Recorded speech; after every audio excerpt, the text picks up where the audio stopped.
Zero Tolerance, Shino and Stephen McGregor on 104.5 Vibes Radio. I hope uko fiti maze guys. It's a Pan-African Tuesday right here on #Morning Vibes. Once again, I'm your boy Kevo Matara, your local energy provider. And of course, Mana Badman, the cream at the top of the milk, man. They're doing what you do best, man. They're giving you the right energy, frequency, and vibration in the morning on Vibes Radio.ke. Man, don't follow online, man. Kama kawaida TV yako, man. Kwa BTV, KTN channel 172 hapo kwa start time. Don't miss it, man. Don't change that dial. Now, of course, tukona guest wa leo manze Hatar bin kubwa. Yes, Hatar. You're not not new to him. Yeah. Maybe he's new to you. To but you, you're yeah. Okay, no, what's a new phrase? How did I say it right? I thought you said right. Yeah. He's not new to you. Yes, yeah. Like that. Yes. Yeah, sema mupya kwenyu. Umemcheki kwa screen for the longest time ever. Etangujwe TV. Nimeitwa mzee. It's okay. Hadi sisi at least ana tudevu. Kuna time watu walikuwa nasema the most eligible bachelor. Hiyo story ilipita, man. Sisi I could take it. Yo, niaje Mato in the building. Mambo bana, asante sana. Hey, how you doing? Hii nguvu yote mnatoa wapi asubuhi? Jamani. My friend, inaitwa resilience. Kama mwisho. Inaitwa resilience. Kuna mudu kama mingine mwisho mwezi. You know what I'm saying? Payday. Yeah. But Mato, you're fine. That was personal. That was so personal. What you checking stuff kwa TV, eh? Unajua kitu ni bamba na hii era Kev. Tuna kila squeeze lazima tukue waril. Mato. Just like Kashago says. There's no sugar coating here. But Kevin, Mato kwa TV. Tunadimo kwa TV. Wewe cheki Kev. Kwa TV. Unacheki Mato amefanya nini? Yo guys. Hizo ma shots. But it is what it is. Tutoingia mambo ya payday. Go serious. Hata na like Jumatu ni content creator na at least understand where we're coming from. Wait, Kev, mimi nasema kitu. You guys are crazy. Mimi nimesema kitu. But action speaks louder than words. You know, sometimes you always forget that Mato is part of the system here. It's standard. So, but Mato, wacha tu leo. Anamezea. Nikawe ni mgeni. Basi. So now, leo nataka tuongee history ya the gig economy in Africa. Content creation, creatives on the rise in Africa. Mato, you've been in the game, Buddha. Nyinyi ndo sasa. Since time in memory. Watu wanasemanga nyinyi ndo mulianza hii culture. Is it true? Is it? Are we pushing it too much? Siwezi sema nilianza. Part of people who started. But I'd say I transitioned into it. Because mahali nilianza. Yes, I have been in the gig economy for the longest time. Since 2004, immediately after high school. Hey. Yes. That's a long time. Since 2004. Earlier than you, eh? Since 2004 nikiwa actor hapo, nikichapa ma set books, then kuchapa ma TV shows hapa na pale, then nikaingia kampo, but still to gigs hapa na pale, ku launch event ya mtu ana launch book, vitu kaa hizo. So nimekuwa kwa gig economy throughout. Then when social media now came and changed things, you know, in that now you can create content. It's just a distribution platform that's different. Ingine ni distribution yako ni kuperform mbele ya watu wako hapo, ama kuperform mbele ya camera for distribution on TV. Now it's just distribution on the phone, which is now because of the digital migration ilitusaidia hapo hivyo kidogo. Yeah, so umesema distribution ndo imechange, right, over the years. But what about the content? Content may evolve, ama we're still consuming the same type of content? Of course, definitely, because there is access to means of creating content. Yes, definitely there is going to be an increase in especially the quality and also the formats that people can use to, you know, put out content, you know. Sasa si lazima ukae watch kipindi yako time flani, unaweza watch kitu yako wakati unataka. Hiyo ni kitu moja, like you can watch whatever video on demand, like on Netflix etc. And then there is also, you don't need to watch long format content. You can just watch short format content. Ucheke yako ya siku usemage umse ni cheesy na move on. Na umepata yako for the day. Exactly. Nilikuwa na check research that was done by Radio Africa over the weekend. I was just in this my dailies. Now it's interesting. Walikuwa nasema what, and I was talking about this with Kev. Wakasema what has been been discovered is that ukicheki podcasts, for example, Kenyans prefer to watch relationships, number 2 comedy, number 3 politics and mambo ya policy conversations, social issues. We also like interviews, we enjoy interviews. 4-5 hizo ni vitu kama now. Music actually ilikuwa na kujoko 4-5 health nene. Are you surprised that Kenyans wanapenda mambo ya relationship sana? Unadhani ni kwa nini? Wakenya wanapenda udaku. Na wanapenda kusikia udaku ya wengine. Na wanapenda kusaidiwa na udaku yao. Na pia character development imetwanga watu. Imetwanga watu. It's something that touches on us. It might not touch on you personally, but it touches on a friend. You know of a friend going through a relationship, or your parent, you know, or your auntie or your uncle. There is always somebody around you, if not you, who has a relationship. Usha declare relationship yako by the way, bro, man, you guys somehow I'm never in long term nimejaribu maze. I'm always dumped, bro. Siwezi kudanganya yani. Somehow yani I'm just watu wataki kusettle. Women don't want to settle with me. Kevu chule mambo ya love kama content. Unaona? Hapo ndo dhani anagoro. Bro, podcast. Wewe acha hiyo podcast. Next time nienda hivi cave. Hivi watu waone kabisa nini inaendelea. Sasa ni lyrics. So what's the secret to your very very thriving relationship in this age of content creation? Kila mali kwanza kama wewe sasa as a celebrity, people are expecting you to be on the limelight with your partner na watoi. Hata nilikuwa nafanya research ya hii conversation. Nikaza tu Daddie Marto, rap wewe wife watoi relationship. Mbona tunapendanga stories zako za relationship sana? So it's funny.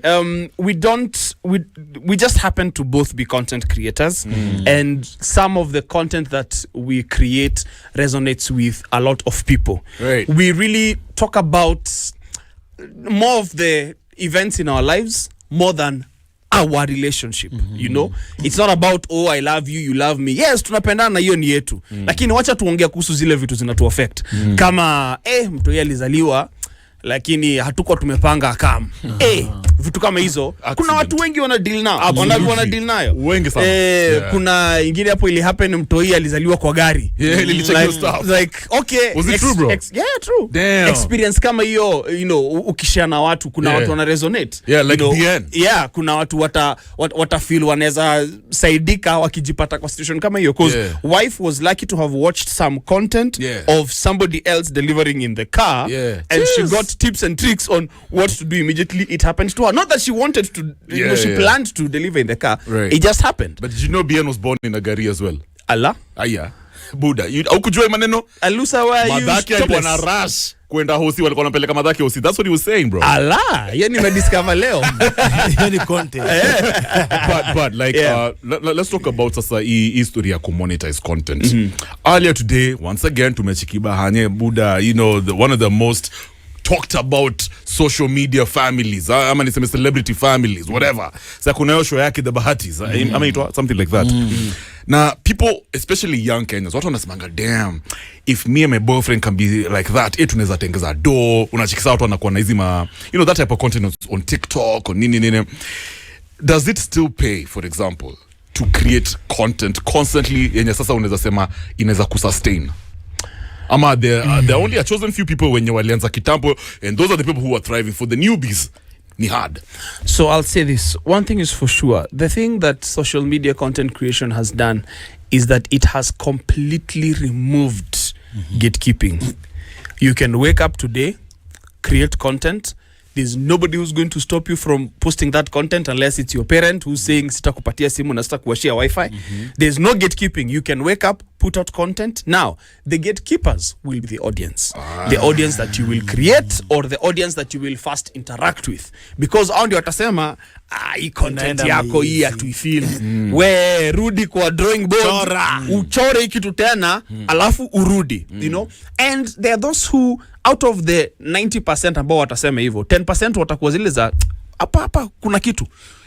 Endelea, tuko hapa tunakuona. Then with time you build your audience. So there is opportunities for anybody to be a content creator. Now, when you start on that journey as a content creator, first of all, you're not going to make money. Nobody makes money immediately. There are people who are, you know, outliers, wanaangukia tu papa mengia make do yake, but nobody really makes money consistently immediately after. So ukianza, then opportunities sasa za ku make do zinaingia. Now you need to shift from doing it for fun to now doing it as a business, and you have to think as a business person ukifanyio biashara. Then swali inakuwa, what are you after? Are you after attention or are you after respect? Hizo ndio vitu mbili hu separate content creators. Wale unaweza watch useme sasa wanadu Wow. no, seriously, wanadu wako na views, but nashindwa Ni nini watu wana watch? Ni nini watu wana watch? You know, cause kuna wale wanafanya vitu zao TikTok, wanauza ni ma preneurs,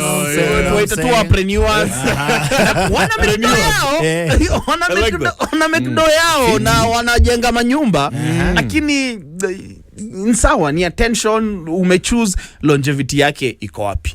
So na kuna wale wameamka asubuhi, wamepanga siku, tunatengeneza content safi, tumeipanga bla bla bla hivi na vile, tunairusha hapa hivi, tunaketi, watu wanatuona nasema wale watu. So in simple terms, what is content creation and what is it not? Yes. Mina like aje Mato na Kwa perspective yetu guys. Juu kuna Kev, okay. Unajua kuna msanii ngapi kwa social media? Sasa huyu anasema sasa anadu. He's talking a lot of English. Unfollowed. Chikizima comment, how can I block this guy? Where is the button? Kuna mtu alibahatika tu, literally aliamka akawasha simu, akachuna ugali, akarusha, akashika bro, bweza kwa advert. Wallahi bro. Leo ni content. Leo ni content. Alafu kuna mtu Daddie Marto hapa aliamka, akaleta watu wote kwa set, akawaambia we ni camera, we ni lights, we ni nini, akashoot content wazimu. Iko na 3 views man. Sasa ni mimi nitakuwa wapi na authority ya kuambia hii ni content na hii si content?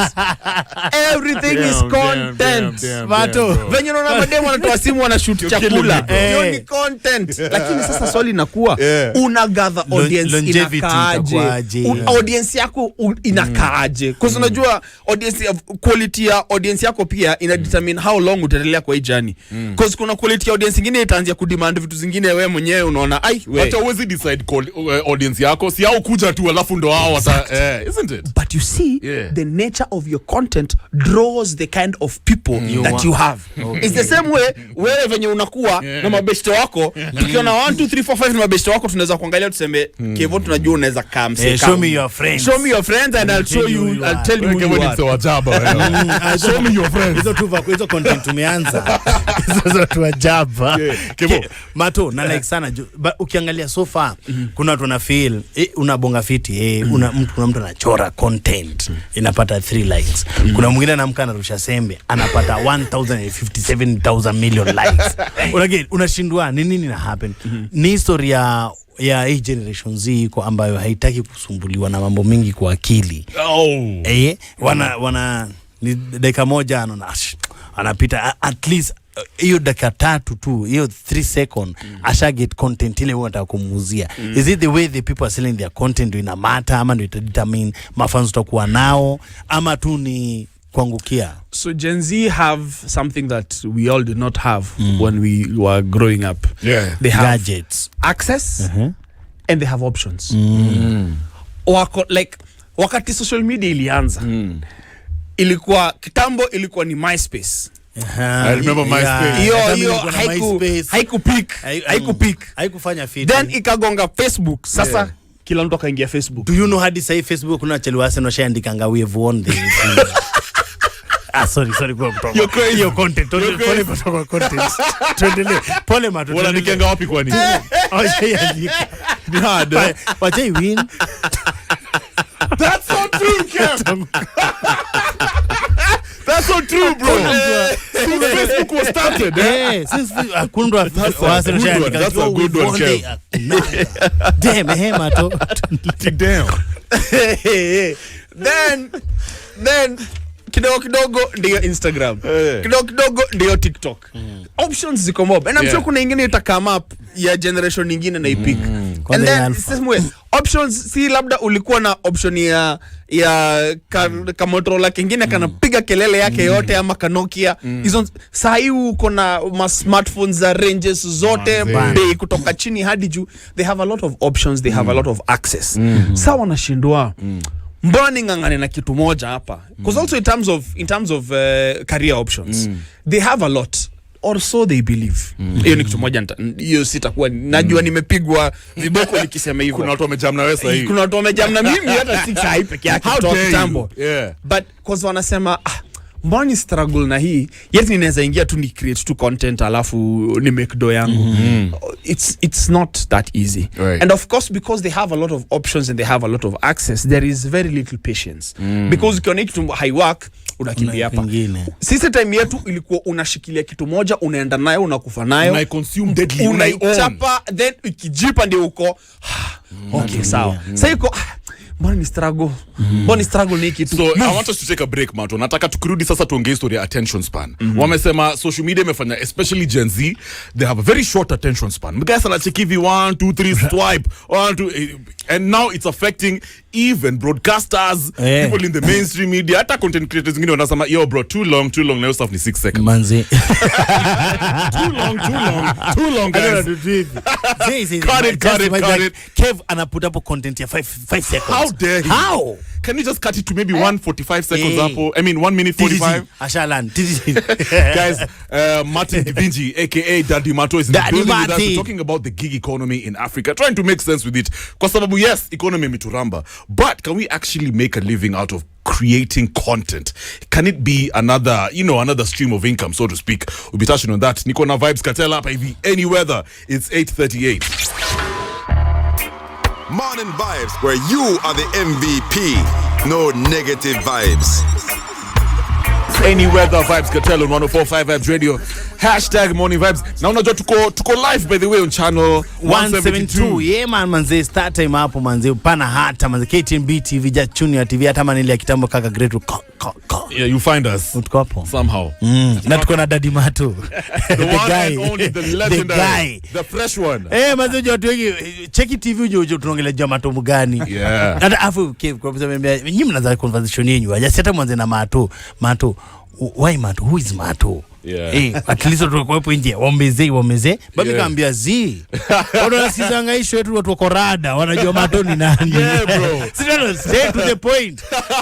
You get bro, and you know that's why people like the internet and social media. Sababu yo era, please tell us who is Marto and where was Marto raised and school.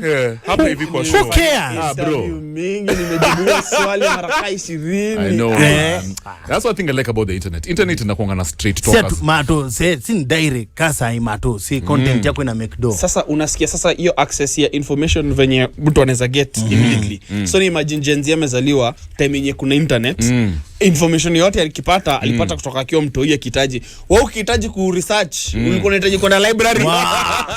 Unaomba boy fulani mmoja ya kitabu 13 hours. Hadi nyingine urudishi. Ukikosa kurudisha inaleta tena so no anda sahi kuta mtu ana time tu tuendaga 6 seconds is too long manze. Yo Marto, speaking of which, your stuff, your attention span, your Gen Z, this era, I don't like categorizing people based on age, but this era, human beings hawana people don't focus for a very long time. Attention span imerudi down. What do you think is the reason?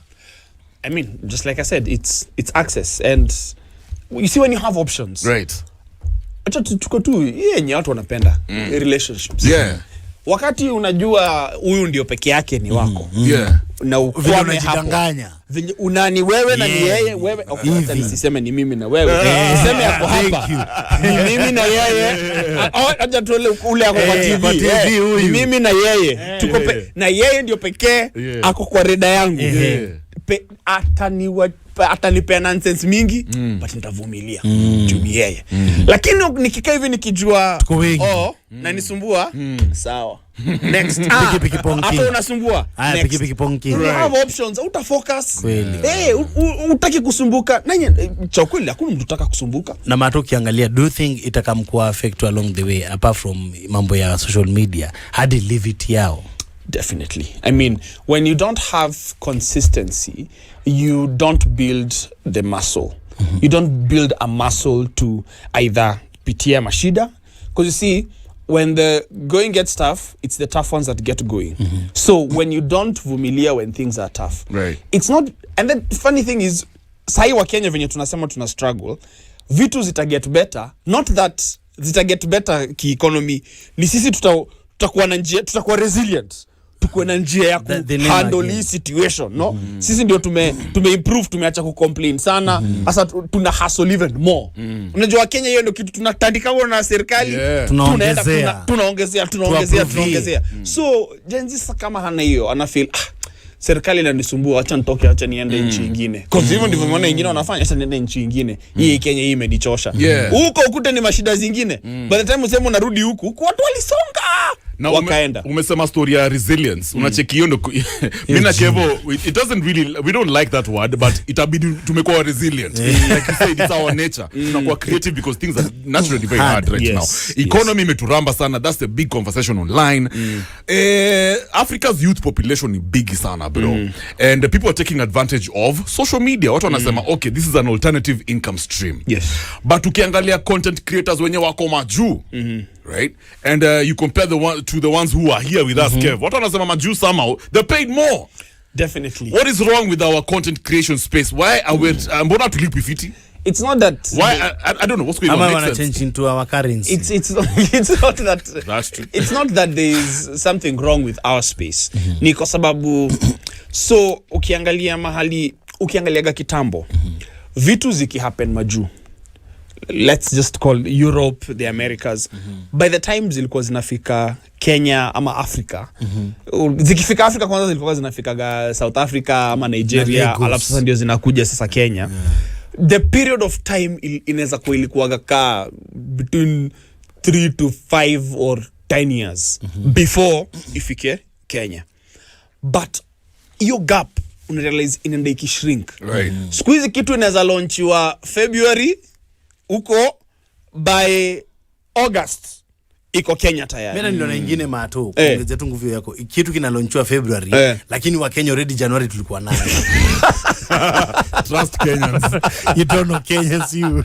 Trust Kenyans. But you see, the gap inaenda ikireduce for sure. So especially because some of these innovations sio sisi tuna come up nazo, so lazima wazitumie kwa market zao kwanza. For example, akina Uber, akina Airbnb, akina ingine ni akina Netflix, nini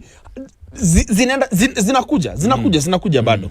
But then with time sasa ndio tutaanza kumeet sasa, wakati wata realize kwa sasa tu ndio gava pia realize hii content creation by the way ni sector kivyake. Sinaona tulianza kuchunwa 5%, kwanza ilikuwa 15. Jesus. 15 lakini mlipiga nduru ya haki. After umenunua equipment ya pesa ngapi, alafu unaambiwa bado uchuna na ulilipa tax ya hiyo kitu bado. Ulipi 15 bana. Hasla bana. Martin, Martin niko cheki statistically wanasema tangu Congo join East Africa community ilikam kwanza ikafanya population ya East Africa community itakuwa bigger than Europe yote, na already hiyo area peke yake ni big already kushinda Europe and 3/4 ya America. Unanigate? Wanasema already the workforce ile tuko nayo kwa East Africa community ni 70% ukilinganisha na European world, ambapo already wengi wamekuwa ni wazai wa kutoka miaka 60 and above. Hawana watu wadogo. Lakini East Africa community inachezea watu wa 45 kurudi chini hadi 16. As a content creator, una think ni nini tunafaa kufanya juu mtu yote anatokea saa hii aanze kuangalia kuna a bigger broader space ya kufanya hii job opportunity. Unge advise mtu afanyaje kwa hiyo? So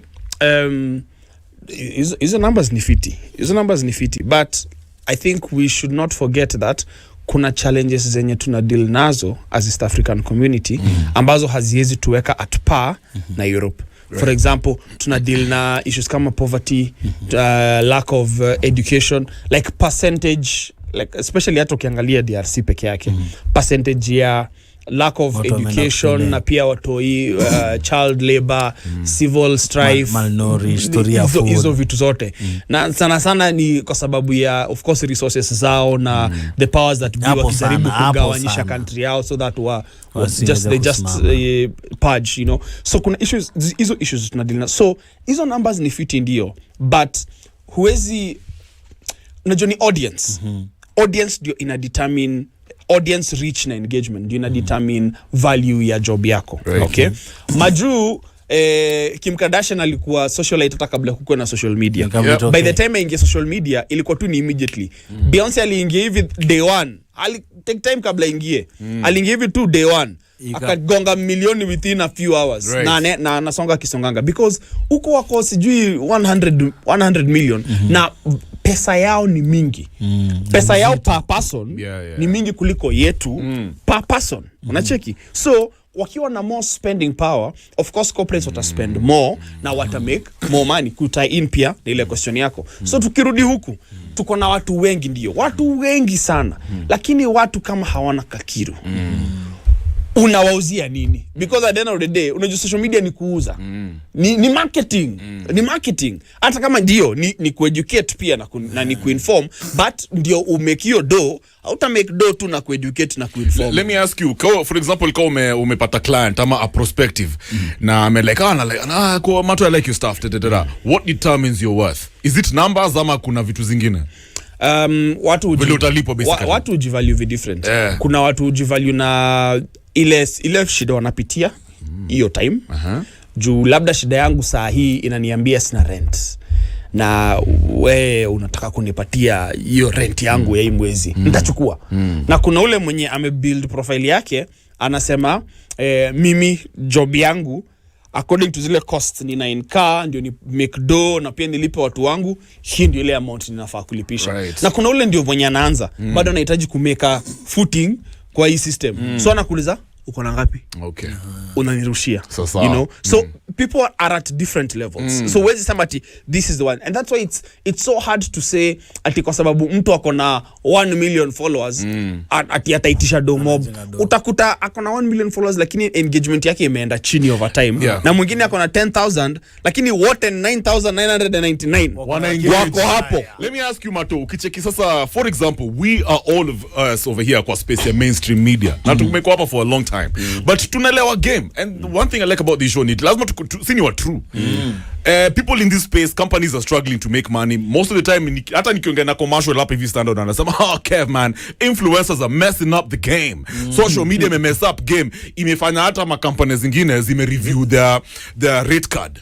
Una get. Wengine prefer tu kufungua paper social nini zao. Wajisimamiao wenyewe badala kulipa watu kama mainstream media kwa kufanyia hizo my agencies. Now, what is the future of game? What does it look like, especially when it comes to advertising? Nafurahi sana umeleteo swali. Babu, you know the elephant in the room. Kitu nimedeal naye fix itakuwa mara ya 7 hii wiki. Ama mainstream kwa sababu dem. Acha niulize. Ushasikia story ya Kodak? Yeah, of course. Kodak walikuwa the very first people walipichiwa at the digital camera.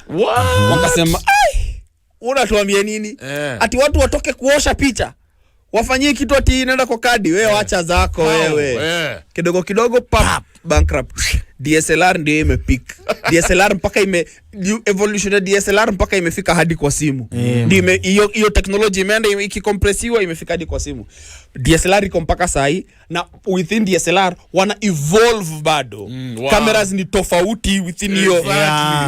Wana evolve. So the challenge becomes when people another example. Yahoo. Take your time, my brother. Yahoo. Yahoo. We were there. Yahoo. We remember. Yahoo. Uko na email ya Yahoo. Uko na sasa unarushanga zile vitu. Ana sijama inakuwa. Bado sijama ama mtu alichukua jina yangu. yani Google walienda wakapichia Yahoo wakasema tunataka kuuzia hii kitu yetu, wakasema nasema nyinyi ni akina nani, tokeni hapa Google. Sawa, wacha tuende. You don't know who we are, you'll Google us. Kidogo Googling. Wana struggle manze. Why? When you refuse to evolve, time waits for no man. And the universe abhors vacuums. You know? So wakati social media ilikuja, kuna kampuni za media zilijanjaruka. Sasa unaona kuna tu kijana mdogo hapa hivi anaitwa Butita. Kuna SPM Buzz. Very good friend of ours. Kuna SPM Buzz. Na ina kill it. Ameingia ametuanga digital vizuri ile proper. Vile inafaa. Kwa nini? Na hizo na resources zenye yako nazo zote ni resources zenye mainstream media wako nazo on a daily, kila siku. Zingine zimekaa chini. Anafanya nini different? Ame accept that times are changing and we need to move with the times. That's fine, but what is he doing different? Is it that content yake ndo different ama ni, I don't understand. I think pia ni mindset, because I mean hata ukiangalia studio audio visual, you can watch us online, we are live on Facebook and YouTube. But what's the difference, bro? Why not trending? We trend. I think, but we're not really considered an internet platform. We're still considered mainstream. What's not cutting, bro? I think there is also the target audience, because audience here SPM Buzz ni sasa now the young ones to grow with. Na ADM's audience here the mainstream media ni wale walikuwa tayari, so wanaona kuna kitu mpya. I think there should also be an attempt to reach new audience, not just stay with the audience that you have right now, because how new audience ndio muta grow now. Because nitapena example kaya Homeboys. Homeboys walianza waki target vijana wa young. It's been more than 10 years now, 10-15 years. Ona wale watu like radio ndio iko, but you see company yenyewe venye ilianza ikakuwa mpaka ni company big, wanafanya vitu mob. It's because of the kind of people that they started with and they grew with the energy. Hapa ndio nina accept social media influencers wame haja create cake, wameona cake iko pale, wameona opportunity, wameenda waka grab a piece of it.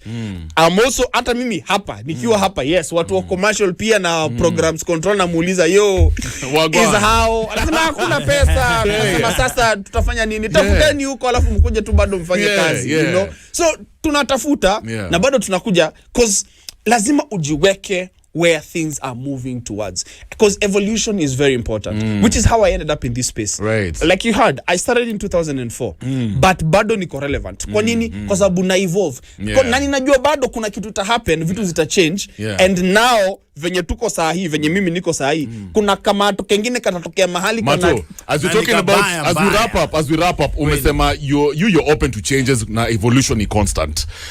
Algorithms, nilikuwa naambia my guys, unachiki vile sa YouTube wanaweza target vitu zenye watch ni nini, they give you products and services, all these other things. What does the future of algorithms look like when it comes to media and content creation? Kwanza next year. See, I mean, I feel like your technology, bro, itakuwa so deep yenye these guys can actually predict what Marto will buy next year December. Na utaanza kuiona kwa timeline yako. What does it look like for the industry, for the gig economy? The funny thing with algorithms is that ni wewe huipatia information. Exactly. Wewe ndio unaifeed. Unaitrain. Consciously or subconsciously. Wewe ndio unaitrain. Ni wewe tu choose kuruka. But you see, as a content creator, you need the algorithm to work for you. How exactly to do that? Maze, it's the thing that I was saying. Are you going to seek attention or are you going to seek respect? Oh my God. Because there are people who, because of the algorithm, once they watch your quote unquote attention content, they'll still keep coming back. But then they'll probably forget you after some time. But the people who come to you for the content that they respect and respect you, when mtu atakuona kwa sita seme, you guy, as a consumer, should I be worried that neza kuwa manipulated due to algorithms? Maybe mtu ana overmarket, you're over advertising.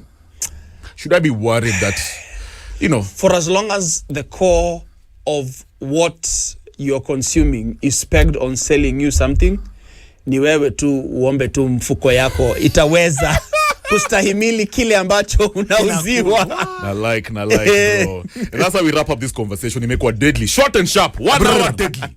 Guys, that was Marto. Marto went to school hapa. And to be honest, I don't know what the future is looking like, but you have to be open to evolution, Kev. Manzi. Kevo, kabla utoke wewe tafadhali. Marto. 30 seconds. Less than a minute. Cheki kasa hiyo na cheki hapa traffic jam. Mimi nasoma bado traffic jam. Kuna jam na mafuta imeongezewa. Wakenya bado wanado. Wakenya bado wanaliana do. Ni content, ni resilience, ama ni Wakenya vile tuko. Ni mindset yetu tunafaa kuchange as a content creator. Unafaa kuangalia vitu kwa hizo angle na uchange mindset yako kama nini nafanya content actor na creators wetu hawaendi hivyo mbali sana kama foreign huko. Watu of course ni mbio yenye tunataka kwenda nayo tukicompare na wale watu wenye tunaona wako mahali fulani. Hatuwezi enda the same speed. Lazima tuende na speed yetu venye sisi tuko.